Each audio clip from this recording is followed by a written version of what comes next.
পিরিয়ডের অসহ্য যন্ত্রণা আমাকে বিছানায় একেবারে স্থির করে রেখেছে। সকালে ঘুম ভাঙতেই তীব্র ব্যথায় কুঁকড়ে উঠি। পেটে মোচড় দিয়ে উঠেছে, মনে হচ্ছে শরীরের সমস্ত শক্তি নিস্তেজ হয়ে গেছে। পেটে হাত চেপে ধরে ঠোঁট কামড়ে ফুপিয়ে কাঁদছে ইচ্ছে তালুকদার। প্রতিবার এই কষ্ট শরীরটা অসাড় হয়ে যায়। চোখ বন্ধ করে শুয়ে আছে, যেন সবকিছু থমকে গেছে। বাহিরের চেঁচামেচির আওয়াজ। তালুকদার পরিবারের বিশাল ডুপ্লেক্স বাড়িতে উৎসব মুখর পরিবেশ। বাড়ির বড় ছেলে অনেক বছর পর বিদেশ থেকে ফিরছে। পুরো পরিবার তার ফেরার অপেক্ষায়।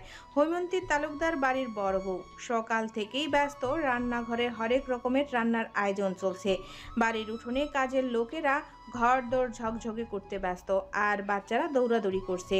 ইচ্ছের মা রোকসানা সকালে স্কুলের কাজ শেষ করে এসে হৈমন্তীর সাথে রান্নায় হাত লাগিয়েছেন। ইচ্ছের বড় আপু ইয়ানের তালুকদার এক কোণে বসে পত্রিকা পড়ছেন। মাঝে মাঝে বাড়ির হই হুল্লোড় দেখে মিটমিটিয়ে হাসছেন। ইচ্ছের বাবা রফিক তালুকদার বারবার বাইরে গিয়ে দেখে আসছেন ধূসরকে আনতে যাওয়া গাড়ি এখনো পৌঁছালো কিনা। ইচ্ছের ছোট চাচা সাবের ও তার স্ত্রী রিমি ভাতিজার ফেরাকে নিয়ে রোমাঞ্চিত। দুইজন মিলে বারবার গেস্ট লিস্ট চেক করছে, যেন কোনো কিছুর বাদ না পড়ে। ধূসরের দাদু ভাইয়ের ছেলে সাবের তিনি, আর তার একমাত্র বোন যিনি বাহিরে থাকেন। তবে এই ব্যস্তর মধ্যেও হৈমন্তীর চোখ ইচ্ছেকে খুঁজে পায় না। তিনি রাগান্বিত স্বরে বলেন, রোকসানা, তোমার মেয়ে ইচ্ছে কোথায়? কাজের সময় উধাও হয়ে যায়। রোকসানা হেসে বলেন, ভাবি ও একটু অসুস্থ, আমি সব সামলে নিচ্ছি, তুমি চিন্তা করো না। উফ, কাজের সময় শরীর খারাপ হলে চলে? আজ ধূসর আসছে, সব নিখুঁত হতে হবে। কোনো বিশেষ কারণে ইচ্ছের সঙ্গে বাজে বেহে ভিত্তিক করে মিসেস হৈমন্তী সবার সাথে মিলেও ইচ্ছের সঙ্গে কঠোর, সবাই ভালোবাসার শাসন ভেবে চুপ থাকে। সকাল থেকেই বাড়িতে এক অদ্ভুত উচ্ছ্বাস। তবে ইচ্ছে কিছুই জানে না সেসবের। সে নানু বাড়ি ছিল গতকাল, তার বড় আব্বু এসেছে আর্জেন্ট।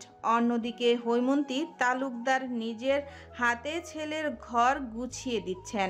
শোকেজের এক একটা বই ধুলো ঝেড়ে সাজিয়ে রাখছে। প্রতিটি সামগ্র যেন ঠিক আগের জায়গাতেই থাকে। বিছানায় নতুন চাদর বিছিয়ে হাত বুলিয়ে দেখলেন, যেন কোনো ভাঁজ না থাকে। আলমারি খুলে ধূসরের পুরনো কিছু জামা বের করে দীর্ঘশ্বাস ফেললেন। মনে মনে বললেন, ছেলেটা কত বড় হয়ে গেছে। এক পাশে দাঁড়িয়ে থাকা কাজের মেয়ে মালাকে বলে, মালা, ফুলগুলো ঠিক মতো রেখে দে। ধূসর কিন্তু টাটকা ফুল পছন্দ করে। মালা হাসি মুখে ফুলের তোড়া সাজাতে লাগলো। হৈমন্তী বিছানার পাশে রাখা ছবি হাতে নেন ছোট্ট ধূসর তাহসিনের সঙ্গে হাসি মুখে। ছবি দেখে চোখটা ছলছল করে উঠল। দ্রুত আবার যথাস্থানে রেখে দিলেন। তারপর তাকিয়ে দেখলেন সব ঠিকঠাক আছে কিনা। আলমারির জানালার পর্দা সব কিছু ঝকঝকে। নিজেকে আশ্বস্ত করে বললেন, সব ঠিকই আছে, এখন ছেলেটা এলেই হয়। এমন সময় দরজার সামনে দাঁড়িয়ে থাকা ইয়ানের তালুকদার মৃদু হেসে বললেন, তোমার কাজ শেষ হলো? হৈমন্তী তাকিয়ে বলেন, মায়েরা ছেলেদের জন্য কখনো কাজ শেষ করতে পারে না। ইয়ানেত হাসতে হাসতে বলেন, হ্যাঁ ঠিক বলছো, কিন্তু এখন একটু বিশ্রাম নাও। ধূসর আসুক, তারপর তো ওর সামলাতেই হবে। হৈমন্তী একটা হাসি দিলেন। জানালার পর্দাটা সামান্য ঠিক করে দিয়ে সন্তুষ্ট মনে বললেন, ছেলেটার সব কিছু একদম ঠিকঠাক রাখতে হবে। সে তো অনেকদিন পর ফিরছে, অগোছালো একটু পছন্দ নয়। আমাকে বারবার বলতো তার ঘরে যেন কেউ না ঢোকে কখনো। আত্মীয় স্বজনদের আসা শুরু হয়ে গেছে। একে একে সবাই মনের আনন্দে কথা বলছিলেন, হাসছিলেন, আর ধূসরের বাড়ি হয়ে উঠছিল এক উৎসব মুখর স্থান।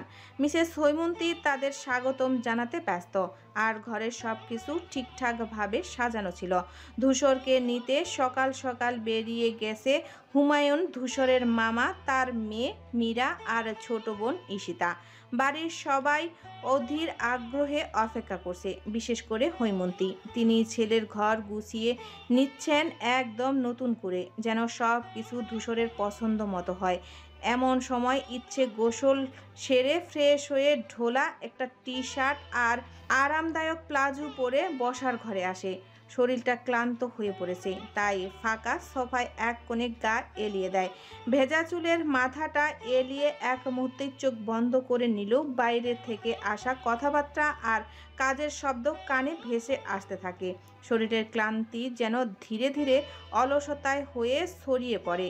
কিছুক্ষণ চুপচাপ থাকার পর ইচ্ছে আনমনে বসে বাড়ির সাজসজ্জা দেখতে থাকে, ভাবতে থাকে ধূসরকে নিয়ে সবাই কতটা উচ্ছ্বাসিত। নিজের অজান্তেই একটা হালকা হাসি খেলে যায় তার ঠোঁটের কোণে। ইচ্ছে সোফায় হেলান দিয়ে বড় আব্বুর সঙ্গে কথা বলছিল। তখনই হৈমন্তীর রান্নাঘর থেকে বেরিয়ে এসে তাকে দেখে ভ্রু কুঁচকে বলেন, এই ইচ্ছে, সারাদিন তোকে চোখেই পাচ্ছি না। ইচ্ছে চুপ করে গেল, মাথা নিচু করে হাতের আঙ্গুল দিয়ে নাড়াচাড়া করতে লাগলো। সবাই কাজে ব্যস্ত, আর তুই এখানে বসে গল্প করছিস। বুঝতেই পারছি ছোটবেলা থেকে আহ্লাদে বড় হয়েছিস, তাই তো কাজের কোনো ঠিক নেই। ইয়ানের তালুকদার হালকা গলায় বলেন, আরে হৈমন্তী, এসব বলছো কেন? মেয়ে তো একটু বিশ্রামই নিচ্ছে, তাই না? কিন্তু হৈমন্তী যেন শুনতেই পারলেন না। তিনি মুখ বাঁকিয়ে বললেন, বিশ্রাম তো শুধু ইচ্ছেরই দরকার, আমাদের নয়। বলেই রান্নাঘরের দিকে চলে গেলেন। ইচ্ছে কষ্টের বুকের ভেতর একটা চাপা দীর্ঘশ্বাস ফেলল। বড় আব্বুর সামনে আর কিছু বলল না, শুধু মৃদু কণ্ঠে বলল, আমি একটু ঘরে যাচ্ছি বড় আব্বু। ইয়ানের তালুকদার মায়া ভরা চোখে তাকিয়ে বললেন, যা মা, একটু শুনে আয়, মন খারাপ করিস না, কেমন? ইচ্ছে উঠে ধীরে ধীরে নিজের ঘরের দিকে চলে গেল। দরজা বন্ধ করে বিছানায় ঢলে পড়ে। আজ সারা দিন সে অসুস্থ মনে হচ্ছিল। কেউ তাকে ঠিক মতো দেখতে পারছে না, কেউ বুঝতেই চাইছে না তার ক্লান্তি।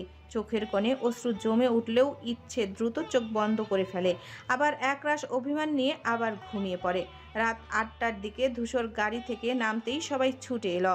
প্রথমে রোকসানা, তারপর হৈমন্তী, ইয়ানেত, রফিক সবাই একসাথে তার দিকে এগিয়ে এসে তাকে ঘিরে ধরে। মনে হচ্ছিল পুরো বাড়িটাই ধূসরের আগমনে উজ্জ্বল হয়ে উঠছে। আরে ধূসর, তুই তো আমাদের খুব মিস করিস। রোকসানা ধূসরের হাত ধরতে ধরতে বলে ওঠে, কেমন আছিস ধূসর? ইস, কতটা শুকিয়ে গিয়েছিস, ঠিক মতো খাস না বাবা। বলেই ছেলেকে বুকে জড়িয়ে ধরে কেঁদে ফেলে। ধূসর মায়ের আদরে চুপ করে থাকে। মায়ের বুকের উষ্ণতা এত দিন পর ধূসর অনুভব করতে পারে। রফিক সবার পেছনে দাঁড়িয়ে থাকলেও তার চোখে মিষ্টি হাসি ছিল। এই বাচ্চা, কোথায় ছিল এতদিন? আমাদের খোঁজ নিতে পারলি না? এবার সবাই মিলে ধূসরের পাশে এসে দাঁড়িয়ে একে একে তার কাছ থেকে খোঁজ নিলেন। দীর্ঘদিন পর তার ফিরে আসার গল্প শুনতে চাইলেন।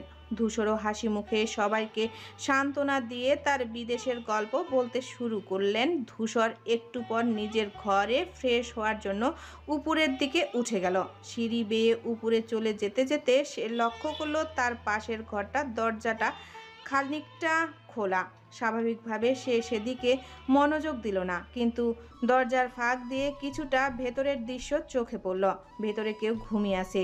ধীরে ধীরে সে চোখটা আরও ফোকাস করলো এবং অবাক হয়ে দেখে ঘুমন্ত মানুষের গালে একটা ছোট্ট কালো তিল রয়েছে। চোখ বন্ধ করে শুয়ে থাকা ব্যক্তির মুখ যেন কিছুটা অচেনা মনে হচ্ছিল, তবে তার গায়ে এক অদ্ভুত পরিচিত ছিল।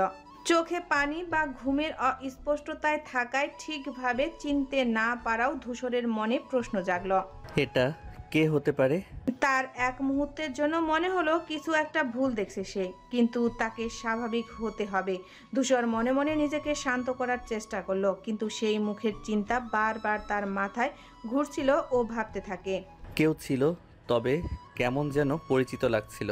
হয়তো সে এক মুহূর্তের জন্য ভুল করেছে বা অতিরিক্ত ভাবছে। ধূসর দরজার দিকে ফিরে একটু সরে গেল। তার মনে হচ্ছিল ঘরের ভেতর যারা আছে তাদের মুখ কিছুটা অজানা হলেও এক অদ্ভুত পরিচিত যেন সেখানে ছিল। তার পা কিছুটা পিছিয়ে গিয়েছিল, কিন্তু সেই মুহূর্তে অর্ধেক দেখার পর তার মন আরও ঘোলাটে হয়ে গিয়েছে। সেই ঘুমন্ত মুখটা, গালে ছোট কালো তিল কিছু কিছু স্মৃতি ফিরিয়ে আনছিল, তবে তা ছিল অনেকটা অচেনা, আবার অনেকটা পরিচিতও। এখনো সে জানে না এই মুখটা আসলে ইচ্ছে ছিল। খাবার টেবিলের চারপাশে সবাই বসেছিল। মীরা, হুমায়ুন, ইয়ানেত, ঈশিতা, রফিক, সাবের, মীরা এবং ধূসর সবাই খাবারের পাতে চামচ চালাচ্ছিল আর গুছিয়ে খাচ্ছিল। হাসি ঠাট্টায় মেতে উঠেছিল, মাঝে মাঝে কেউ হাসাহাসি করছিল, কেউ আবার গল্পে মজছিল। সব কিছু যেন স্বাভাবিক ও শান্তিপূর্ণ মনে হচ্ছিল।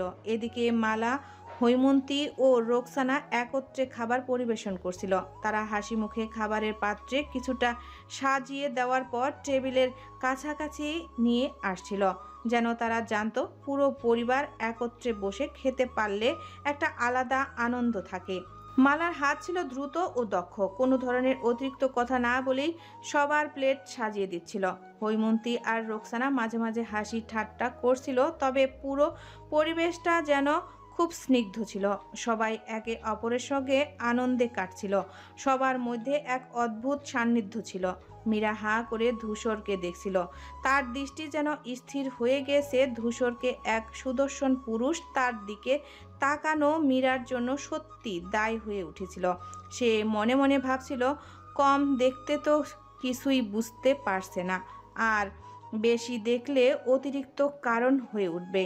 তবুও তার চোখ থেকে ধূসরের মুখ সরানো যাচ্ছিল না, যেন এক অদ্ভুত টান ছিল। ধূসরের দেহের গঠন একদম পরিপূর্ণ, তার শরীর দীর্ঘ এবং শক্তিশালী, যা প্রতিটি সঞ্চালনের তার উপস্থিতি প্রকাশ করে। জিমে কষ্ট করে তৈরি করা পেশি তার হাত এবং বুকের দিকে স্পষ্টভাবে ফুটে ওঠে, তবে তার ঢোলা টি শার্ট সব সময় তার সুরেলা দেহের উপর খাপ খায় না। তার হাতের পেশি যেন ফুলে ফেপে ওঠে, যদিও শার্টের নিচে সেগুলো সম্পূর্ণভাবে ধরা পড়ে না। তবে যখন সে হাত বাড়ায় বা কিছু করে, তখন তার পেশিগুলো সুস্পষ্টতা আর শক্তি স্পষ্টভাবে নজরে আসে। তার প্রতিটি গতি যেন প্রশিক্ষিত এবং মিশ্রণ।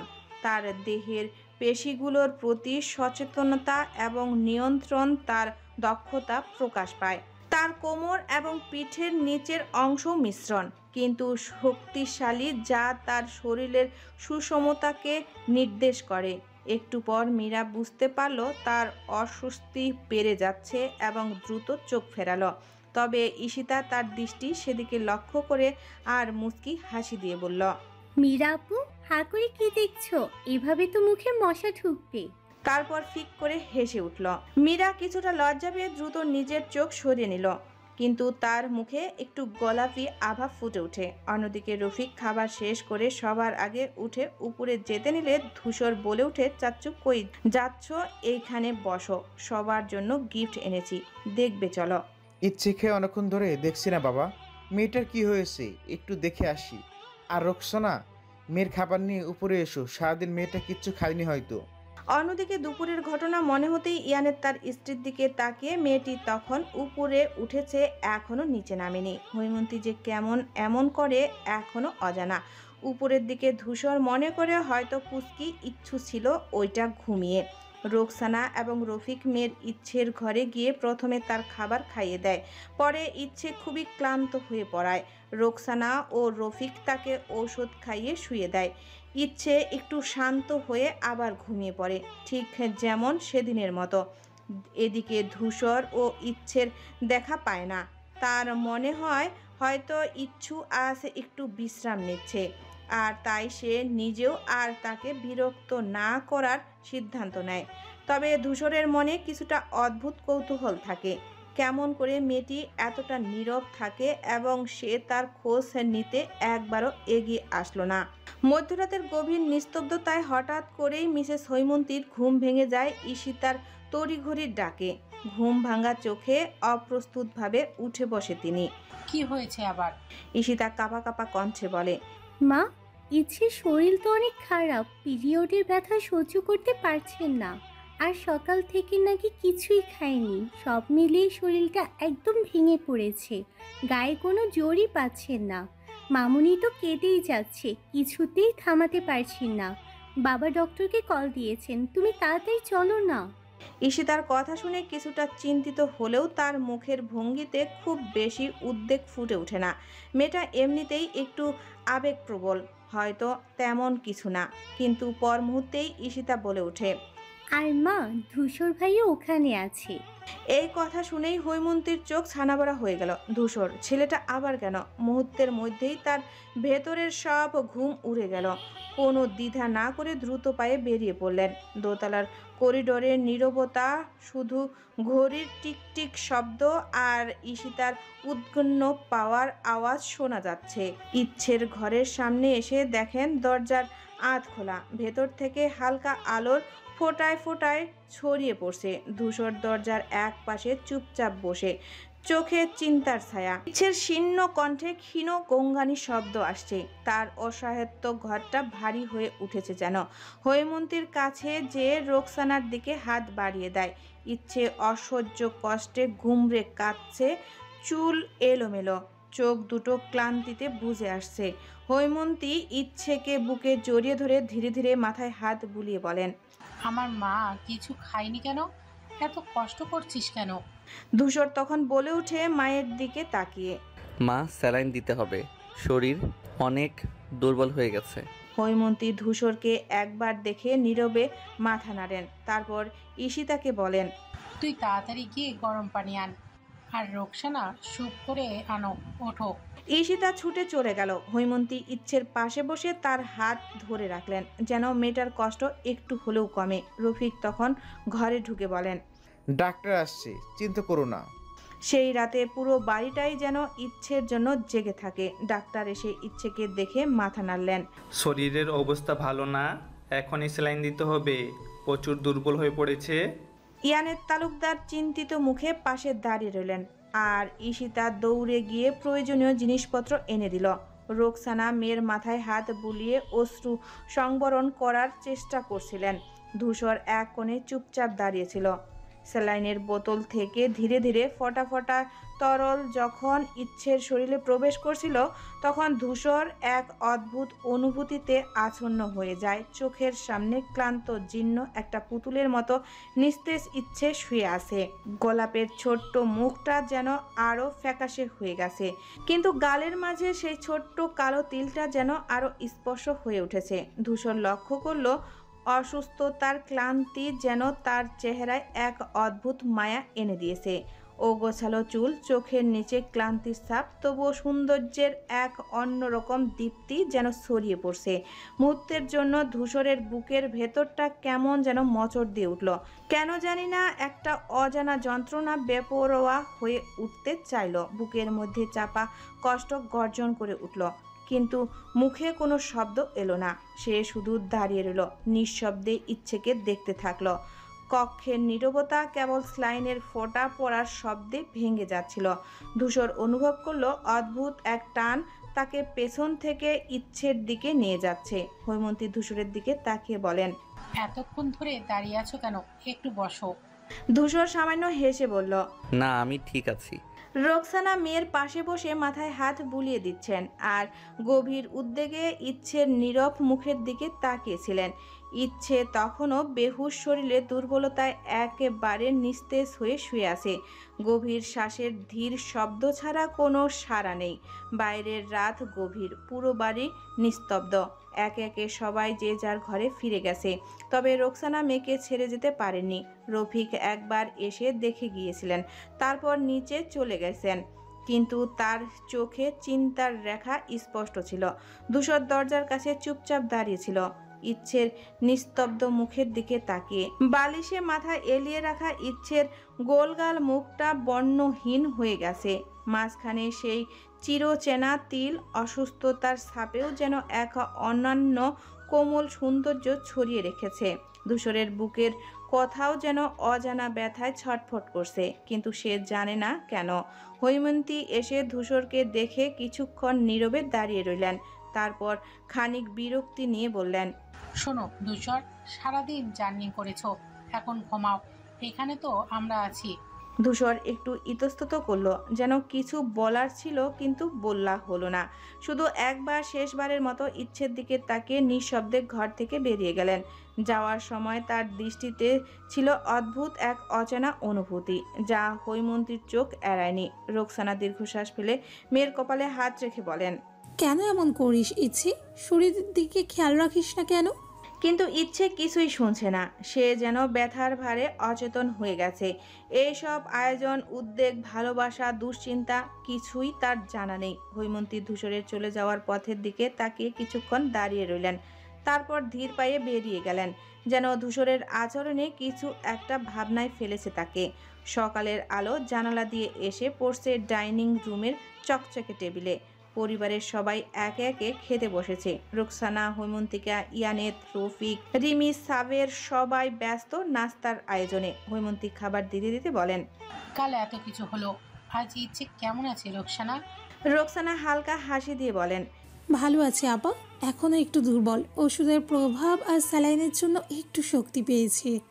এদিকে লিভিং রুমের সোফায় ইচ্ছে বসে আছে। পাশে ঈশিতা বসে আপন মনে গল্প করছে। মাঝে মাঝে হাসির শব্দও ভেসে আসছে।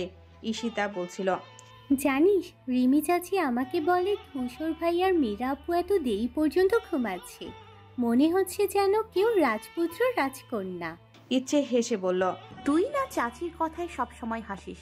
ধূসর ভাই কি এখনো ওঠেনি? ঈশিতা মাথা নেড়ে বলল, না রে, মীরা আপুকেও এখনো দেখি নাই, এত ঘুম। তাদের কথোপকথনের মাঝেই রিমি একগাল হাসি দিয়ে এসে বলল, তোমরা কি আবার ধূসর আর মীরা নিয়ে আলোচনা করছো? আহারে, ধূসর তো সারা রাত জেগেছিল তোর খোঁজ নিতে ইচ্ছে, আর তুই এখন তার ঘুম নিয়ে হাসাহাসি করছিস। ইচ্ছে কিছুটা অবাক হলো। ধূসর সারা রাত তার জন্য জেগেছিল। মুখে কিছু না বললেও মনের মধ্যে এক অদ্ভুত অনুভূতি খেলা করতে থাকলো। ঈশিতা মুখ টিপে হাসলো আর বলল, আসলে চাচি ধূসর ভাই তো ভালো, কিন্তু মীরা আপুর তো। রিমি ধমকের স্বরে বলল, বাহ, কি সুন্দর চালাকি চলতেছে, চল তোদের দুজনকে খেতে বসাই। ঈশিতা হেসে বলল, চলো চলো, তোমার ধমকে কিছুই বলা যায় না। ওইদিকে খাবার টেবিলে হৈমন্তী ধূসর আর মীরার অনুপস্থিতি নিয়ে রোকসানাকে বললেন, আজকালকার ছেলে মেয়েরা কেমন অলস হয়ে গেছে, এই সময়েও ঘুমিয়ে আছে, কি ব্যাপার? রফিক হাসতে হাসতে বলল, ওদের উঠিয়ে আনবো। ইয়ানেত হাত তুলে বললেন, থাক, উঠবে। আরে আজ তো শুক্রবার, একটু বেশি ঘুমাক। সবাই হাসির মাঝে নাস্তায় ব্যস্ততায় মেতে উঠল। আর ইচ্ছে সফায় বসে ঈশিতার সঙ্গে খুনসুটিতে মেতে রইল। ধূসরের কথাটা বারবার মনে করলেও মুখে কিছু বলল না। ইচ্ছে ও ঈশিতা খেতে বসেছে। টেবিলে নানান রকম খাবারের আয়োজন। রোকসানা যত্ন করে ইচ্ছের প্লেটে কিছু তুলে দিতে গিয়ে বলেন, বেশি করে খেতে হবে মা, শরীর ঠিক করতে হবে। ইচ্ছে মাথা নিচু করে ছোট করে হাসলো আর ঈশিতা পাশে বসে খুনসুটি করতে লাগলো। এমন সময় ধূসর নিচে নামলো। সবে গোসল সেরে এসেছে। তার ভেজা চুল থেকে এখনো পানি পড়ছে। সাদা শার্টের কলার ভিজে গায়ে লেগে আছে। ফ্রেশ লুকটা যেন আরো আকর্ষণীয় লাগছে। ধূসর হাতে তোয়ালে চুল মুছতে মুছতে টেবিলের দিকে এগিয়ে এলো। ইচ্ছে যখন প্রথমবার ধূসরকে দেখছিল তখন তার মনে পড়ে গেল গত রাতে তার অদ্ভুত অবয়ব, মুখের এক অদ্ভুত চিন্তা আর দৃষ্টি।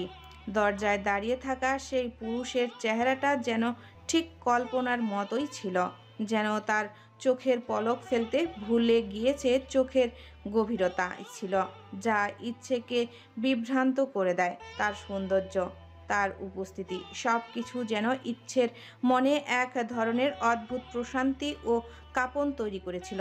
প্রথমবার সে ভাবল, এত সুন্দর একজন মানুষকে দেখার পর আর কিছু ভাবা যায় না। ইচ্ছে এক ঝলক তাকিয়ে চোখ নামিয়ে নিল। আর ঈশিতা তো ঠিক থাকতেই পারল না, ফিসফিস করে বলল, দেখছিস ইচ্ছে, আহারে আমার ভাইরে কোনোদিন এভাবে দেখেছি? সব সময় তো কল আর কল। ইচ্ছে হেসে বলল, চুপ কর তো, খাওয়া চুপচাপ। ঠিক তখনই সিঁড়ি দিয়ে নিচে নামলো মীরা। শর্ট একটা টপস আর টাইট ফিটিংস জিন্স পরে বেশ আত্মবিশ্বাসী ভঙ্গিতে নামছিল। তার সাজগোজ যেন একটু বেশি জাঁকজমকপূর্ণ মনে হচ্ছিল। মীরার লম্বা চুল এলোমেলোভাবে পড়ছে কাঁধে, ঠোঁটে হালকা লিপস্টিকের আভা, আর টপটা এমনভাবে টাইট যে ঈশিতা তখন আর চুপ থাকতে পারল না। ইচ্ছের কানে ফিসফিস করে বলল, এটা কি স্টাইল? নাস্তার টেবিলে আসছে নাকি র্যাম্পে হাঁটতে নেমেছে? ইচ্ছে ঈশিতাকে ধমক দিয়ে বলল, এইভাবে বলিস না রে, সবাই শুনতে পাবে। ঈশিতা হাসতে হাসতে বলল, আরে শুনুক না, আমি তো সত্যিটাই বলছি। ধূসর ভাই একটু পর যদি তাকিয়ে দেখে তো বুঝবি। ধূসর তখন টেবিলে বসে গম্ভীর মুখে খেতে শুরু করেছে। তার সামনে মীরা জায়গা নিয়ে ধীর পায়ে বসলো। ঈশিতা আবার ফিসফিস করে বলল, এবার ভাইয়ের ফোকাসটা দেখ। ইচ্ছে কাঁধে একটা আলতো ধাক্কা দিয়ে বলল, তুই খুব খারাপ। হৈমন্তী তখন ধূসরকে বললেন, রাতে ভালো ঘুম হয়েছিল? ধূসর হালকা হেসে বলল। মীরা তখন ধূসরকে উদ্দেশ্য করে বলল, তাহলে ব্রেকফাস্টটা ভালো করে এনজয় করো ধূসর, ট্রিপে কিন্তু অনেক মিস করেছি তোমাকে। ঈশিতার চোখ উল্টে বলল, উফ, অভিনয় দেখতে হবে নাকি? ইচ্ছে হাসি চেপে খেতে লাগলো আর মনে মনে ভাবলো, ধূসর ভাই কি আদৌ সবকিছু খেয়াল করে? অন্যদিকে বাকি সবার খাওয়া শেষ হলে তারা ধীরে ধীরে লিভিং রুমে চলে যায়। হৈমন্তী, রফিক, ইয়ানেত, রুকসানা সবাই নিজেদের মধ্যে গল্পে মেতে ওঠে। বাড়ির পরিবেশটা বেশ প্রাণবন্ত হয়ে ওঠে, যেন অনেক দিন পর সবাই একসঙ্গে বসেছে। তবে খাবার টেবিলে তখনও 4 জন বসে আছে, ধূসর, মীরা, ইচ্ছে আর ঈশিতা।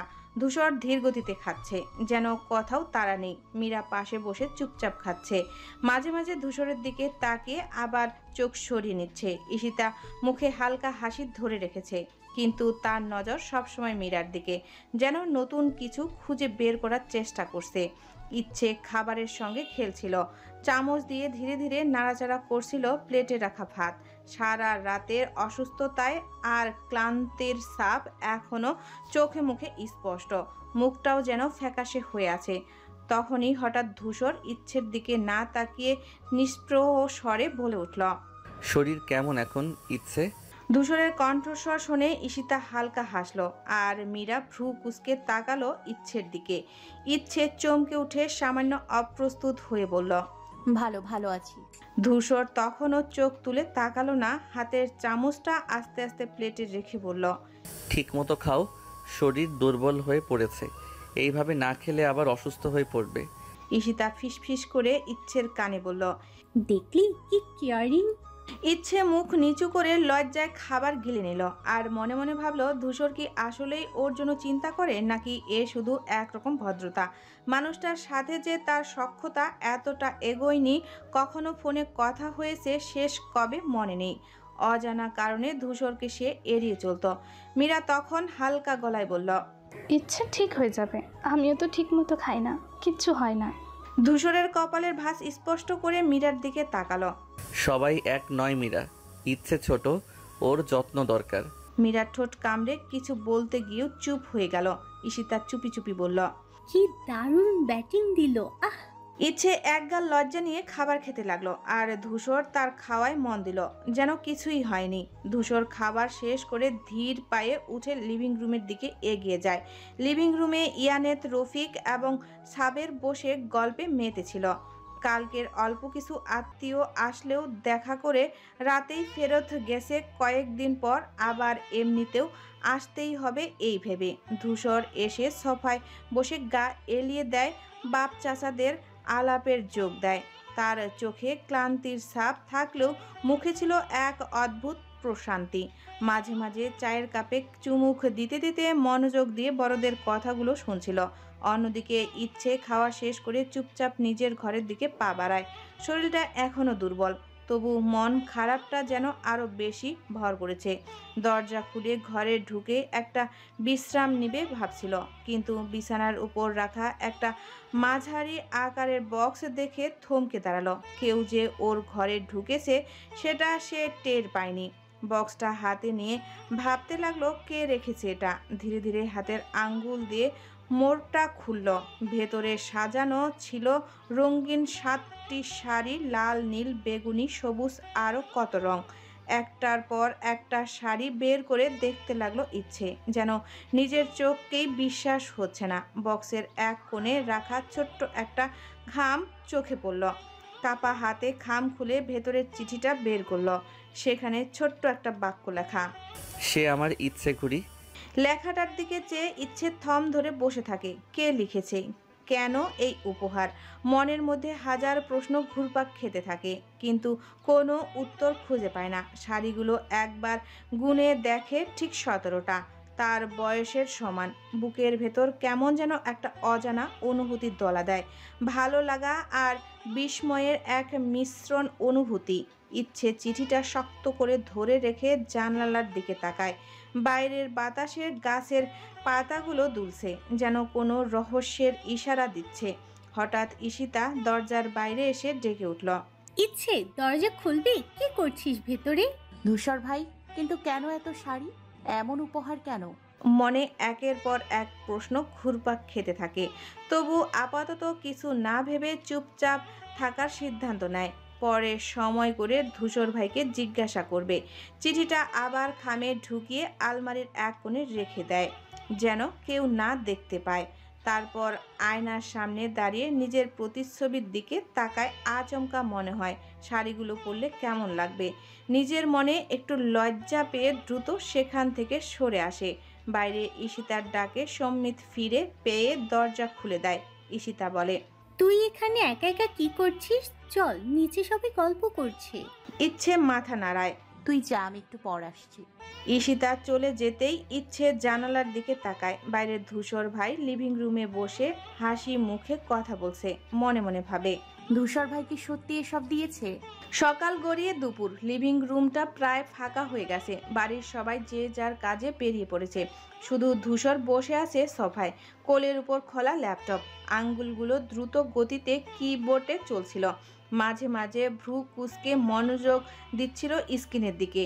ঈশিতা ধীরে ধীরে এসে ধূসরের সামনে ঘোরাঘুরি করতে লাগলো, একবার এদিকে একবার ওইদিকে। ধূসর প্রথমে খেয়াল না করলেও কিছুক্ষণ পর বিরক্ত হয়ে ল্যাপটপের উপরে হাত রেখে তাকিয়ে বলল, কি হয়েছে?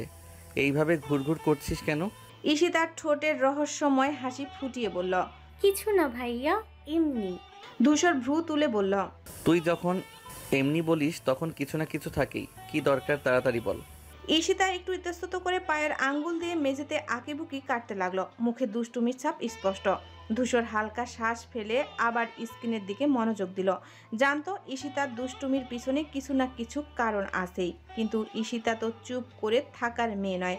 ধূসর আরেকবার তাকাতেই বলে উঠল, ভাইয়া, সামনে তো মাধ্যমিক পরীক্ষা, আজ আমাদের অ্যাডমিট কার্ড নিতে যেতে হবে। ধূসর ল্যাপটপ থেকে চোখ সরিয়ে ভ্রু কুঁচকে বলল, তাই? তাহলে যা, নিয়ে আয়। আমাকে বলছিস কেন? ঈশিতা মুখ বাঁকিয়ে বলল, একা যেতে ইচ্ছে করছে না ভাইয়া। ইচ্ছেকে বলেছিলাম, কিন্তু মা তো সঙ্গে সঙ্গে বারণ করে দিলেন। বলছে ইচ্ছে অসুস্থ, ও বেরোতে পারবেন না। ধূসর মাথা হেলিয়ে বলল, ঠিকই তো বলেছে, ওর শরীর ভালো না এখন।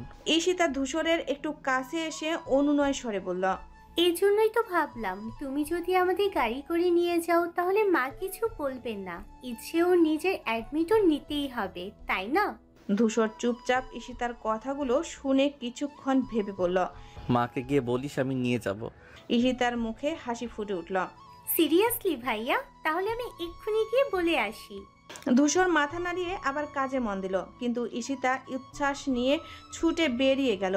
সে জানতো ধূসর ভাইয়ের সঙ্গে গেলে মা আর কোনো আপত্তি তুলতে পারবে না, আর ইচ্ছেরও একটু বাইরে যেতে পারবে। ইচ্ছের ঘরের বিছানায় আধশোয়া অবস্থায় সময় কাটাচ্ছিল। হাতে ধরা ছিল একটা উপন্যাস। পুরনো বইয়ের গন্ধটা যেন একটুখানি স্বস্তি এনে দিচ্ছিল তার অসুস্থ শরীরে। মাথার কাছে রাখা পানির গ্লাসে হালকা ঘোলা পানির আভাস, যা হয়তো সকাল থেকে আর খাওয়া হয়নি। ইচ্ছে ক্লান্ত চোখে 2 পাতা উল্টে দেখছিল, কিন্তু মনোযোগ ছিল না একদমই। শরীরের দুর্বলতা যেন পায়ের মাঝে অবশ হয়ে আটকে আছে। ফোনের অভাবটাও বেশ অনুভব হচ্ছিল। কয়েকদিন আগে কোথাও হারিয়ে ফেলার পর এখনো নতুন কেনা হয়নি। মা বাবা বলেছেন পরীক্ষা শেষ হলে কিনে দিবে। ইচ্ছে মাঝে মাঝে অস্থির হয়ে ওঠে। কত কিছু হাতের নাগালের বাইরে চলে গেছে এখন। ঠিক এমন সময় দরজা ধাক্কা দিয়ে ঈশিতার দৌড়ে ঘরে ঢুকলো। তার স্বভাবসুলভ চাঞ্চল্যতায় ইচ্ছের বইয়ের দিকে তাকিয়ে বলল, এই না বললাম দরজায় টোকা দে। ঈশিতা হাসি মুখে একটানে বইটা ইচ্ছের হাত থেকে নিয়ে বলল, ইচ্ছুর বাচ্চা, এবার রেডি হ, মা রাজি হয়েছে, এবার অ্যাডমিট নিতে হবে। ইচ্ছে অবাক হয়ে উঠে বসল। সত্যি বড় মা তো যেতে দিচ্ছিল না। ঈশিতার রহস্যময় হাসি দিয়ে বলল, হ্যাঁ, কিন্তু কারণটা জানিস? ধূসর ভাই আমাদের নিয়ে যাবে। মা বলেছে ভাইয়ের সঙ্গে থাকলে কোনো সমস্যা নেই। ইচ্ছে মুখটা এক মুহূর্তের জন্য থমকে গেল। ধূসর ভাই, কাল রাতের আবসা অবয়টা হঠাৎ করে চোখের সামনে ভেসে উঠল। মনে পড়ল ঘুমের ঘোরে তাকে দরজার সামনে দাঁড়িয়ে থাকতে দেখেছিল, কিন্তু ঈশিতা তাকে সময় দিল না আর ভাবার। উঠুন, জলদি রেডি হও। ধূসর ভাই কিন্তু তাড়াতাড়ি নিচে নামতে বলেছে, দেরি করলে মেজাজ খারাপ হয়ে যাবে। ইচ্ছে একরকম বাধ্য হয়ে ধীরে ধীরে উঠে দাঁড়ালো, তবে ভেতরে যেন মিশ্র অনুভূতির জোয়ার বইছে। ধূসর ভাইয়ের সামনে যেতেই একটু সংকোচ, কিন্তু বাইরে যাবার আনন্দও কম না। ঈশিতা তখন আয়নার সামনে দাঁড়িয়ে নিজের চুল ঠিক করছে, আর ইচ্ছে ধীর পায়ে আলমারির দিকে এগিয়ে গেল পোশাক নিতে। ইচ্ছে ধীরে ধীরে উঠে দাঁড়ায়। ঈশিতার উত্তেজিত কণ্ঠ সাড়া দিলেও তার ভেতরে যেন অদ্ভুত এক লজ্জা কাজ করছে। ধূসর ভাইয়ের নাম শুনলেই কথায় যেন এক অজানা অস্বস্তি গলায় দোলা পাকিয়ে ওঠে। কাল রাতের আবসা স্মৃতি, ধূসর ভাইয়ের সেই চিন্তিত মুখ, দরজায় দাঁড়িয়ে থাকা চেহারাটা চোখের সামনে ভেসে ওঠে। ইচ্ছে দ্রুত মাথা ঝাঁকিয়ে নিজেকে স্বাভাবিক করার চেষ্টা করে, কিন্তু বুকের ভেতর কেমন যেন অস্থির লাগে। কি হলো? এভাবে দাঁড়িয়ে আছিস কেন? ঈশিতা জোরে ধাক্কা দিয়ে বলল, তাড়াতাড়ি কর, ভাই অপেক্ষা করছে। ইচ্ছে কোনো রকম হাসির ভান করে পোশাক নিতে এগিয়ে গেল, কিন্তু ধূসর নামটা মাথার ভেতর যেন অকারণেই ঘুরপাক খাচ্ছিল। লিভিং রুমে আরাম করে বসে আছে মীরা। তার পরনে ট্রেন্ডিং ফিটিং ড্রেস, সাজগোজ আলাদা, নজর কাড়ার চেষ্টা স্পষ্ট। পাশে ধূসর বসে, কালো প্যান্ট আর হালকা সাদা শার্ট পরা, কানে ইয়ারপড লাগিয়ে কারোর সাথে গভীর মুখে কথা বলছে। তার তীক্ষ্ণ চোখের মনোযোগের ছাপ যেন পুরো পৃথিবী থেকে বিচ্ছিন্ন হয়ে কাজে ডুবে আছে। মীরার দৃষ্টি ধূসরের উপর স্থির, যেন চোখ দিয়েই প্রতিটা ভঙ্গি গিলে খাচ্ছে। ধূসরের মুখের হালকা দাড়ি, চুলের নিখুঁত সেটিং, সব কিছুতেই মীরার আগ্রহের অভাব নেই। মাঝে মাঝে সে চুলে হাত দেয় কিংবা ফোনে কিছু স্ক্রল করে ধূসরের দৃষ্টি আকর্ষণের চেষ্টা করে, কিন্তু ধূসর একদম নির্বাক, নিজের জগতে মগ্ন। মীরার চোখের দৃষ্টিতে এরকম অধিকারবোধের ছাপ, যেন ধূসর শুধু তারই, কিন্তু ধূসরের নির্বাক ভাবনায় হয়তো সে নিজেকেই খুঁজে পায় না। ঈশিতা দ্রুত সিঁড়ি বেয়ে নিচে নামে, মুখে স্পষ্ট বিরক্তি। মীরার গতিবিধি তার চোখ এড়ায় না। কিভাবে তার ভাইকে চোখ দিয়ে গিলে খাচ্ছে সেটা দেখে তার রাগ যেন আরও বেড়ে যায়। ঈশিতার হাত মুষ্টিবদ্ধ হয়ে আসে। ইচ্ছে পাশে দাঁড়িয়ে থাকায় কিছুটা শান্ত থাকার চেষ্টা করে। ইচ্ছে ধীর পায়ে নামছে, পরনে সাদা ফুল স্লিভ গাউন, ওড়নাটা গলায় ফেলা, দুপাশে ঝুলে রয়েছে, চুলগুলো খোলা, এক পাশে এলোমেলোভাবে ঠেকে আছে। অসুস্থতার ছাপ মুখে স্পষ্ট হলেও তার সহজ সরল সৌন্দর্য যেন সব কিছুকে ছাপিয়ে যাচ্ছে। ঈশিতা পাশে দাঁড়িয়ে গুনগুন করতে থাকলেও ইচ্ছে চুপচাপ, চোখ নিচু। ঠিক তখনই ধূসর এক মুহূর্তের জন্য ঈশিতার দিকে তাকায়, আর পাশে ছোট্ট পুতুল সদৃশ্য ইচ্ছের দিকে নজর পড়ে। গোলগাল মুখ, গালের পাশে ছোট্ট তিল, অসুস্থতার ক্লান্তি মিশে গেলেও যেন এক অদ্ভুত মায়াবী ভাব ফুটে উঠেছে। ধূসর এক মুহূর্ত চুপ করে থাকে, যেন কিছু চিন্তা করার চেষ্টা করছে। ঈশিতা ধূসরের দৃষ্টি লক্ষ্য করে ইচ্ছের দিকে তাকে মুচকি হেসে বলে, কি হলো ভাইয়া? ধূসর হালকা গম্ভীর কণ্ঠে বলে, তাড়াতাড়ি গাড়িতে ওর, দেরি হয়ে যাচ্ছে। মীরা চোখের পলক ফেলতে ভুলে ধূসর ইচ্ছের দিকে দৃশ্য পর্যবেক্ষণ করে, আর মনে মনে যেন কিছু আঁচ করার চেষ্টা করে। ধূসর তাড়াতাড়ি গাড়িতে উঠতে বলে, গলার স্বর এক ধরনের অধৈর্যতা স্পষ্ট। বলেই সে লম্বা পায়ে হেঁটে বাড়ির বাইরে রাখা গাড়ির দরজা খুলে ভেতরে বসে পড়ে। তার চোখ ফোনের স্ক্রিনে, কানে ইয়ারপড লাগানো, যেন চারপাশে কিছু নিয়েই মাথা ঘামাচ্ছে না। ঠিক তখনই মীরা, ঈশিতা আর ইচ্ছে বাড়ির দরজা পেরিয়ে গাড়ির সামনে এসে দাঁড়ায়। মীরা একটু এগিয়ে এসে দরজার হ্যান্ডেলে হাত রাখে, মুখে একটা জেতার হাসি, যেন নিশ্চিত ছিল সে ধূসরের পাশে বসবেই দরজা খুলে নিস্পৃহ ভঙ্গিতে ধূসরের পাশে বসে পড়ে। হাত দিয়ে হালকা চুল ঠিক করে নিয়ে চোখের কোণ দিয়ে ধূসরকে দেখে নেয়। ঈশিতা মীরার এই দৃশ্য দেখে মুখ ভেঙচি দিয়ে ফিসফিস করে ঈশিতাকে বলে, এই নাটক এখন দেখতে হবে নাকি? ঈশিতা মীরার এই দৃশ্য দেখে মুখ ভেঙচি দিয়ে ফিসফিস করে ইচ্ছেকে বলে। ইচ্ছে একটু হেসে মাথা নাড়ায়। কিছু না বলে চুপচাপ ঈশিতার হাত ধরে গাড়ির পেছনের দরজা খুলে ব্যাক সিটে বসে পড়ে। ঈশিতা বসেই আবার ফিসফিস করে বলল, শুধু বসবে না, এখন থেকে কথা বলার বাহানা খুঁজবে। ইচ্ছে আসতে বলল, চুপ কর তো, শুনে ফেলবে। ধূসরের মুখে কোনো অভিব্যক্তি নেই, যেন পাশে কে বসলো তা তার দেখার প্রয়োজন নেই। কিন্তু ঈশিতা মীরার প্রতিটি ভঙ্গি খুঁটিয়ে খুঁটিয়ে দেখে আর মনে মনে বিরক্ত হয়। গাড়ি চলতে শুরু করে আর ঈশিতা এক পাশে ইচ্ছেকে টেনে নিয়ে ফিসফিস করে বলল, দেখিস এক্ষুনি গল্প শুরু হবে। অন্যদিকে দৃশ্যপট বদলে যায়। আমেরিকার একটি শীর্ষ স্থায়ী গোয়েন্দা সংস্থার অফিসে একটি আধুনিক সুরক্ষিত কনফারেন্স রুমে কয়েকজন উচ্চ পদস্থ কর্মকর্তা বসে আছেন। চারপাশের মনিটরে ভেসে উঠেছে বিভিন্ন গোপন নথি, স্যাটেলাইট চিত্র এবং সার্ভেলেন্স ফুটেজ। ঘরের পরিবেশ বেশ চাপা, আলো কম, শুধু স্ক্রিনের ঝলকানিতে সবার মুখে চিন্তার ছাপ স্পষ্ট। সেন্টার মনিটরের সামনে দাঁড়িয়ে আছেন একজন অভিজ্ঞত এজেন্ট। তার পরিচয় স্পেশাল এজেন্ট জ্যাকসন কোল। তিনি গম্ভীর কণ্ঠে বললেন,